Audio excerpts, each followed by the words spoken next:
Hello. Hello, hello, hello, hello, hello. Can you hear us? Yes, can you hear me? Yes. Good. So I'm here with Ryan and the class behind us. Yes. How you people? Awesome. Fantastic. People. So we are recording this for posterity. Good. And just to kind of fill you in, they have heard us working on Cosmic. They heard us working on Feel Free, and they might hear some of Truly today. I played them all the way through True Magic C just so they can see what some of the longer works are. I also played Awaken for them. Oh boy. Yep, so they get a point of reference where all this is coming from. Good. So I thought, and they've also read some of the mysticism of sound and music, and I thought you could kind of give an introduction to what we're doing, and some of your philosophies on music and surround sound and composition, and then we'd have the students have some questions, so they'll come up here and ask a question, take turns doing that. Good. Well, students, can you hear me? Yes. Good. Good. Well, making music is such an amazing experience in life. I mean, to be able to create music and develop ideas in musical form is a gift, and keeps on giving, as the saying goes. And I've been fortunate enough to be around in this business many, many years, probably 56 years, I think. And it takes a lot of work.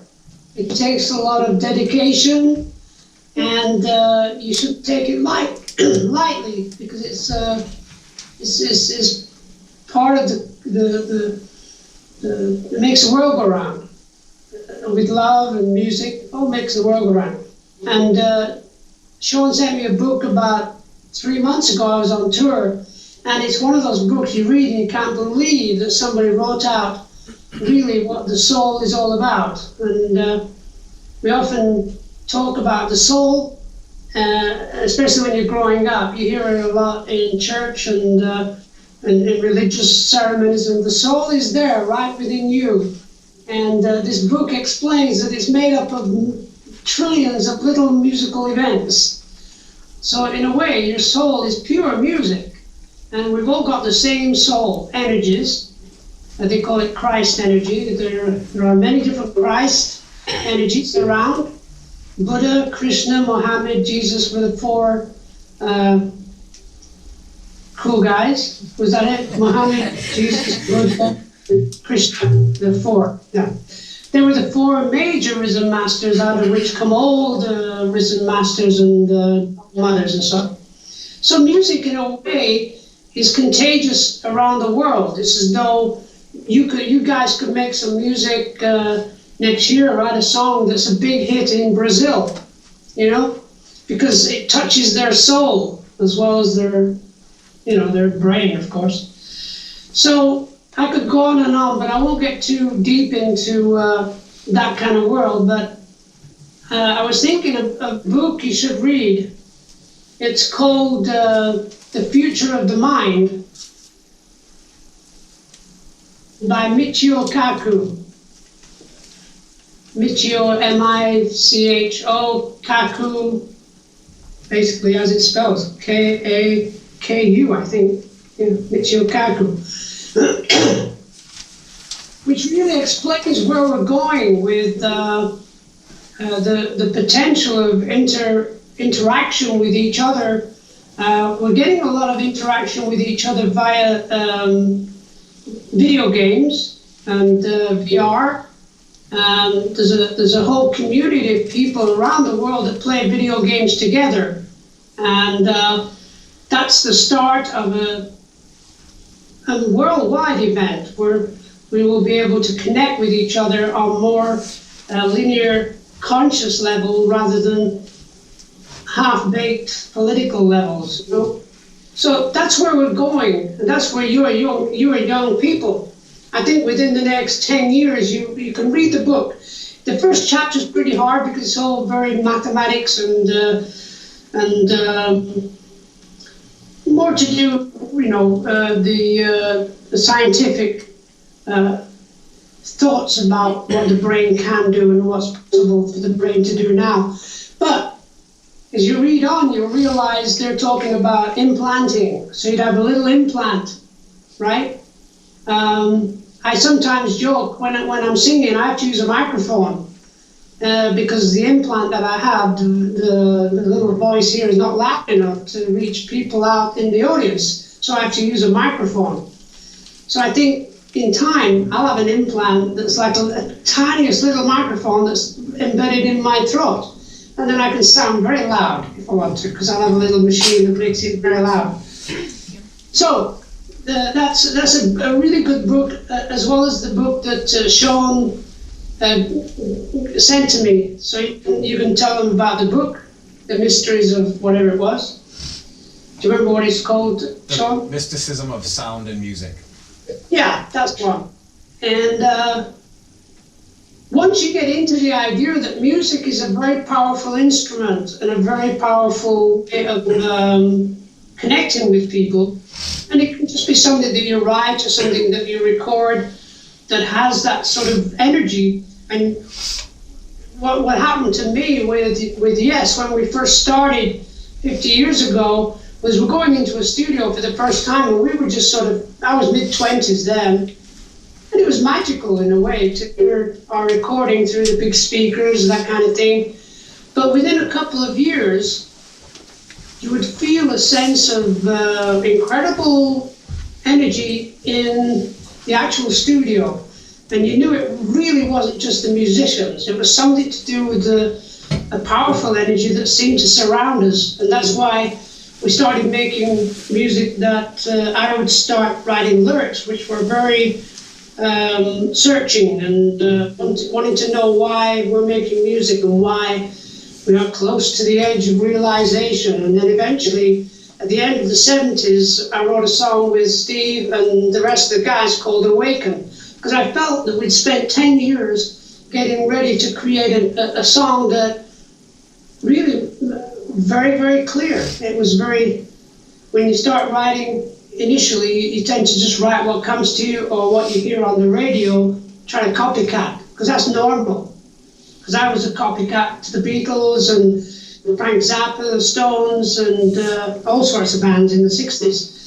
So there's no harm in copycatting, but that will open you up a bit and make you realize some of the great artists that have created wonderful lyrics and things like that.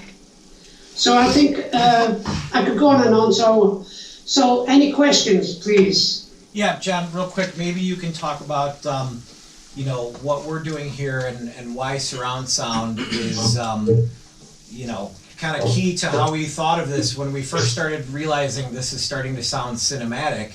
And surround sound was kind of on our discussions on a regular basis. So somebody here had a question last week, is surround sound just about the panning? And, without getting too philosophical, we're creating a lot of moods and soundscapes being in surround, I think has and how you mix it has a deeper level to it. Than just, where is the panning? It's the combination and, the sounds and how they, are placed that can influence how you feel, your body feels. So maybe you could talk a bit about that, and then we'll take some questions from the students. Okay. So the first time I heard surround sound, I was in Paris. This is like 1973. Somebody gave me a cassette and said, listen to this on your headphones. So I put it in my cassette in my machine, put the headphones on, and the life of my brain went like, what the?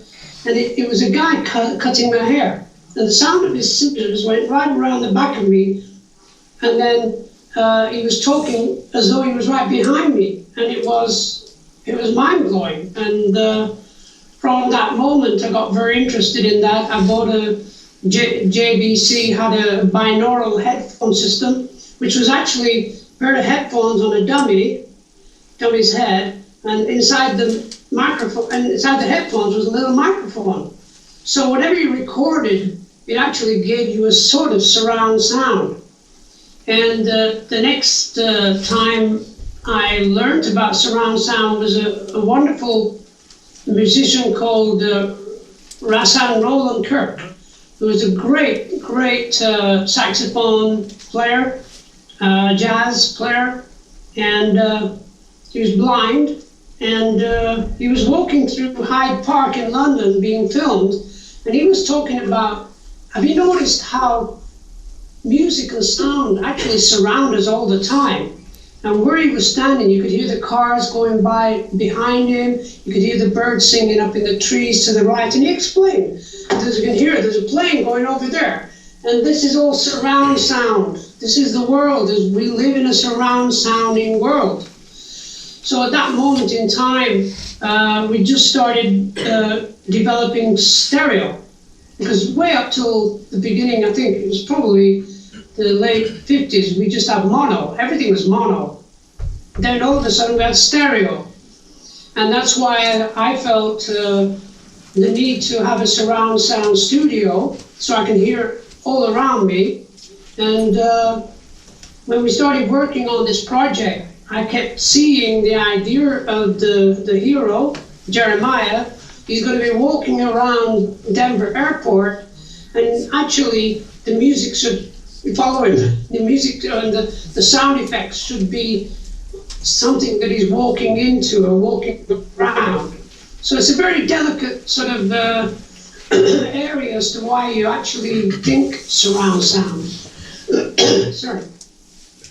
So basically, the future is for most houses have got surround sound in to their TVs. A lot of houses, and you know, when you're working on virtual reality, you always think it's surround, always.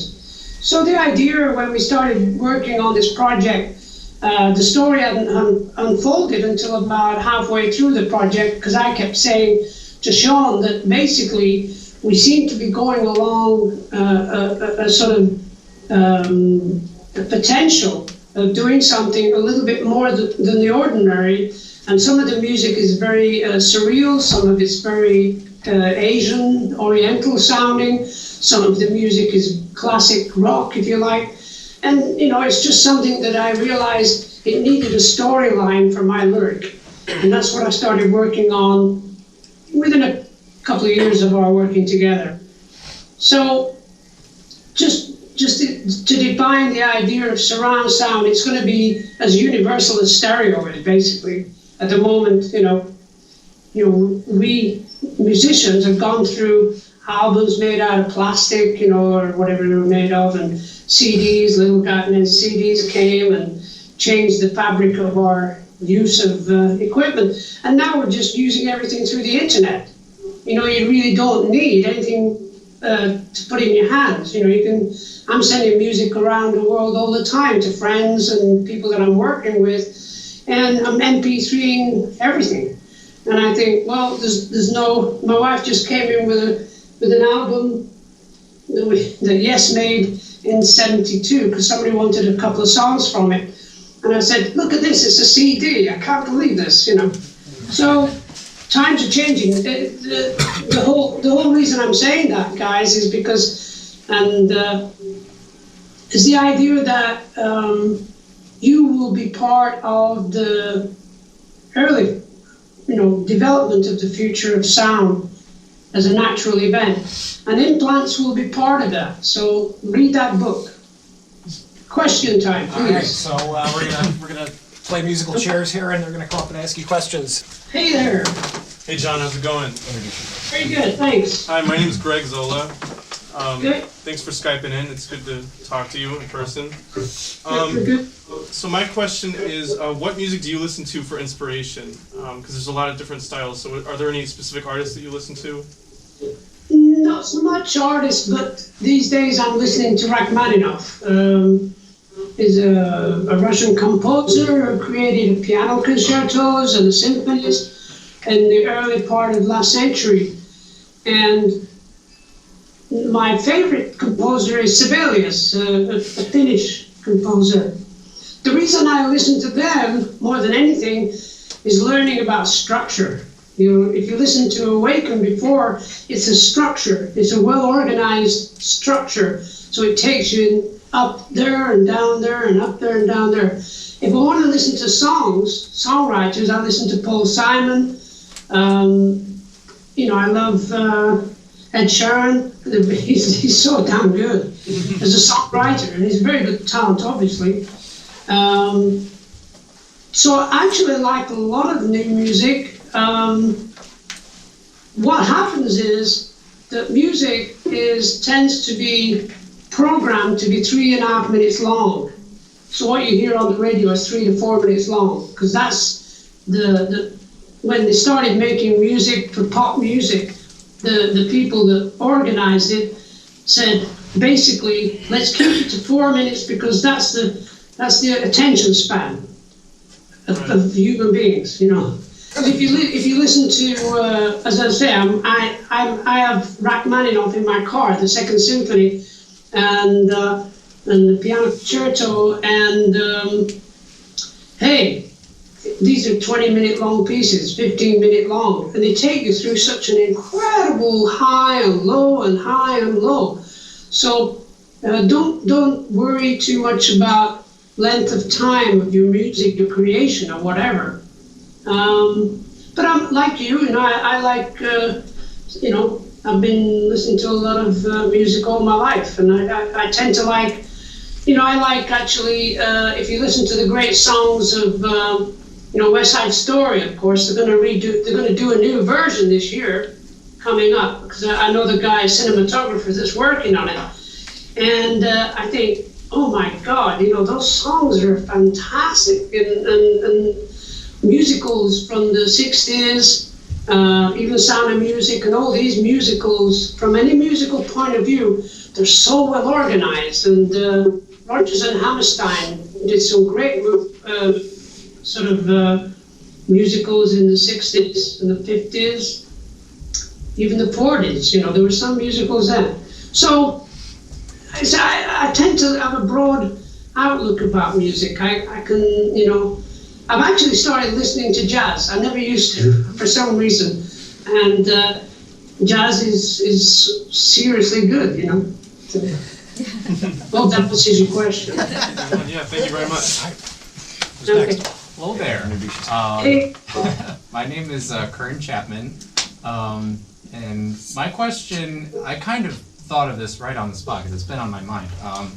And also, this will also help everybody, I think, to kind of gain more clarity in hindsight in mixing these songs throughout the next few months. I'm thinking about like the translation from like what you think about when you're writing something to actually getting to the point of recording it. And that, depending on how you go about it, there can be a significant difference, obviously, of what you intend compared to what actually gets recorded. So I guess my question would be, what things did you do, or what was your mindset when you were going into this project, when you had an idea and recording it?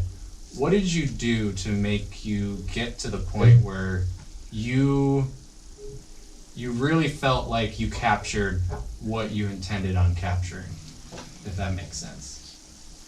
Sort of. It's the idea that when you make music, you shouldn't dwell too much on it. You just do it. And I'm very tactile in making sure when Sean would send me some music and I'd sing right away, send it back. By then I'd written some lyrics at the same time, because I tend to think in spontaneous terms rather than trying to make it into something else. I just do it and then listen to it a week later and think, well, that's not too bad. I don't know what it means, but it's kind of cool where we're going. And then another piece of music would come, and so on and so on. And, for me, it's just an outpouring of energy, more like an adventure in wordplay, messing with lyrics, and eventually thinking the music that was being sent by Sean. I always kept saying to Sean, there are times when it needs to be sort of not all together. It needs to be all surrounding us and moving for certain reasons, because and that's when the story came. I started saying I actually went through this a few years ago, the idea that I'd make a piece of music and I'd make a piece of music, and then I wanted to hear drummers coming from outside the room, across the room, like military type drums and things. The reason, because the person was walking down the street and these drummers went past him on the other side of the street. And that kind of thinking. So in a way, what we're doing now is still in an early process, is when I suggested that the idea of the music is when Jeremiah is in Denver airport. And the idea of moving through the airport and hearing people, the airport people saying the plane leaving platform, that sounds like a train. The plane leaving, whatever it is, what do they call it? Who the planes are, sorry. Gate. Gate 6. Yeah, Gate 6 is about to board, and then as you're walking away, the idea, you start hearing this guy talking about he's put the body in the boot of a car, in the trunk of a car, and that's when he starts getting in touch with the police to tell them, hey, this is going to happen, so you better watch out. And this is the guy, he's sitting at gate number 12 here, and he's in touch with the police, but they don't know who he is because he's never let them know. He just happens to be able to, there's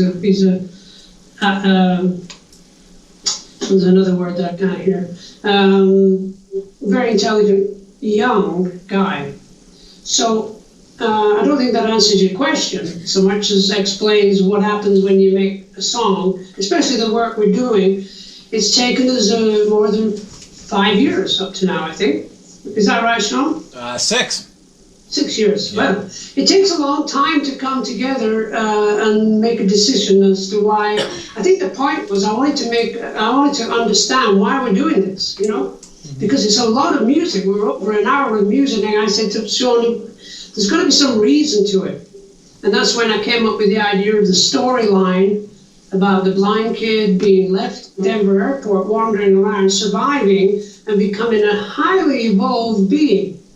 That was the sense of it. So, in answer to your question, I think it's just a question of just doing music, letting it happen, and letting your state of mind, evolve that piece of music, musically speaking, I would say. And then you're working in surround sound, you position things for a certain reason, you just don't throw them over there. You throw them to left, to right, move around because of something that you're trying to project. And that's basically a crazy answer to your crazy question. No, that works really well because now when we go mixing it, I'm gonna think about what you said about the airplane leaving the gate, and I can go into that with that state of mind, and I feel like that'll change things when we really dive into it. You guys have all read the album description, right, with the concept? Okay, good. Yeah. All right, so who's next? Cool. Thank you. Good, thank you. Hello, my name's Amanda. I just wanted, I guess as a creative person, we all are here. We all get like writer's block and kind of stuff. What do you do to get out of that and to create more and figure out sort of where to go next? Keep going, keep writing. The idea is that if I get up every morning and I'll sing something, my son keeps sending me music, and I have music sitting around that needs to be finished and developed. And I think the idea is, it's like you got to create your platform. Don't stick to one thing, because that'll drive you around the bend. There's no point. It's obviously wrong, or else you would have finished it. So you can leave a piece of music to one side and get on with another one. Write at least 2 or 3 things a day if you're very into creation. And the more you write, I do say this to young musicians that, they say they're a bit stuck, and I say, well, because you're not working hard enough. Because you gotta work hard. And if you play the piano? Oh, a little bit. I play guitar. Guitar, okay. Doesn't matter. Piano's beautiful. It's a never-ending event on the piano. Never ending. Even I just play white notes. I'm still trying to learn to play black notes as well. It's difficult, you know. It's very hard because I never went to music school. So the key is at least once a day, spend 1 hour with a guitar, just singing away, whatever, just doing it for sort of half the time, half an hour. You might do about 3 things in half an hour. You figure it out, you know, on a tape. Same thing with the piano, tape it. Don't listen to it again, do it the following day. If you do that for 10 days, right, and then go back and start listening to what you did, you'll find out, hey, this actually works nice. This isn't okay, forget that, but this is actually, wow, I forgot about this one, you know. And that's how you build your sort of mental musical repertoire. And sometimes they actually sit together, you know, like one song that you wrote in the morning sits with one that you wrote in the afternoon, and you stick them together, something like that. Does that answer your question? No, it does. Yes, thank you. Good.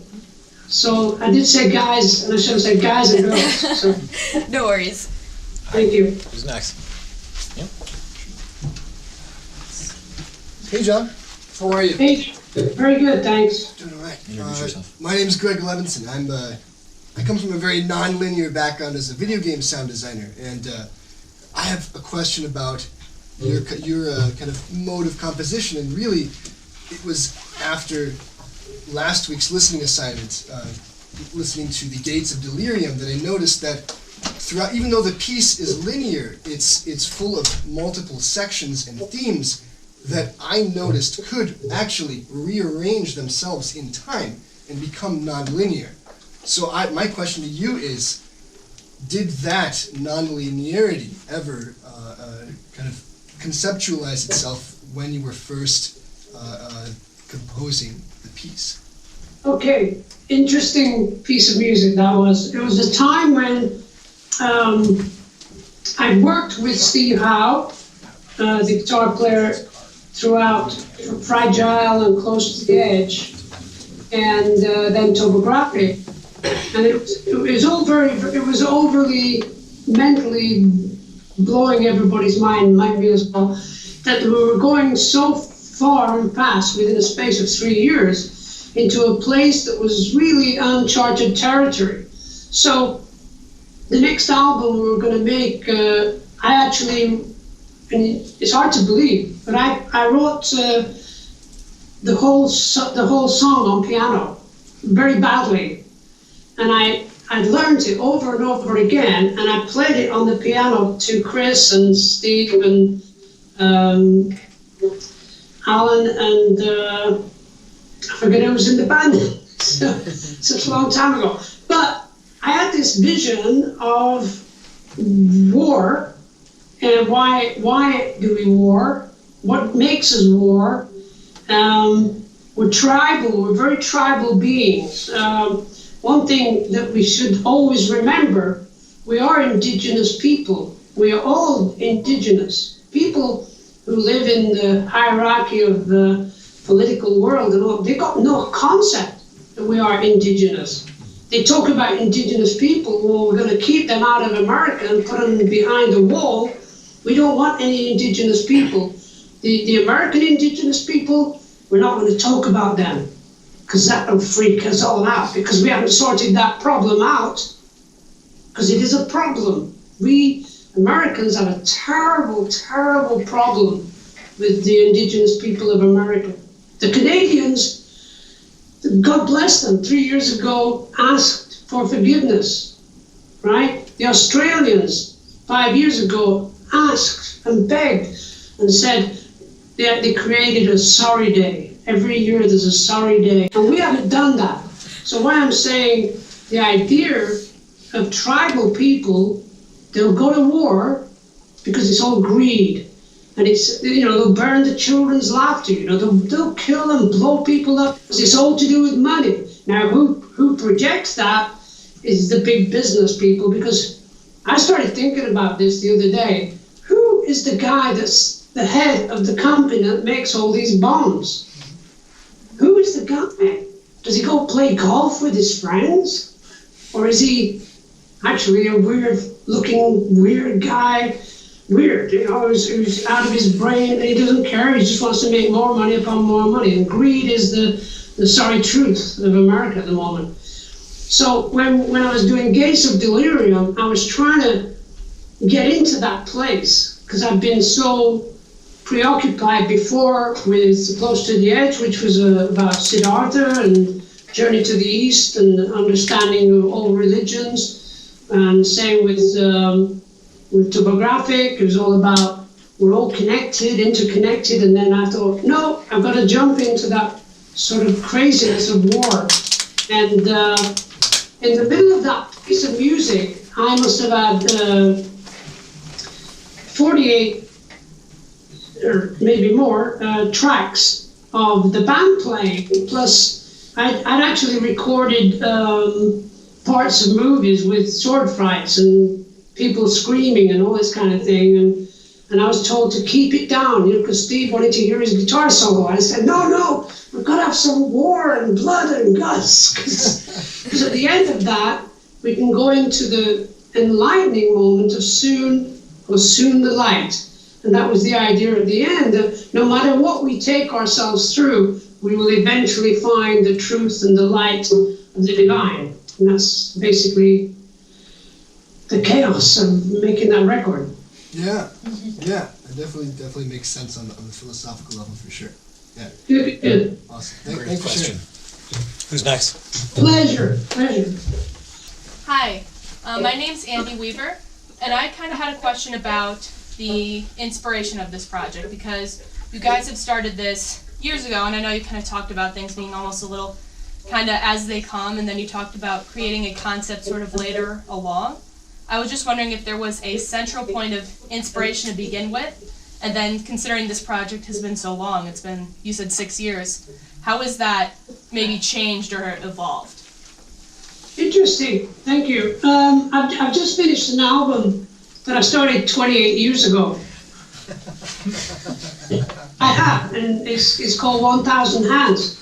And you can just Google John Anderson 1000hands.com, and you'll see what it is and hear some music. What it is that music is timeless. We think of time as being very important, but we invented the clock. So the way we are.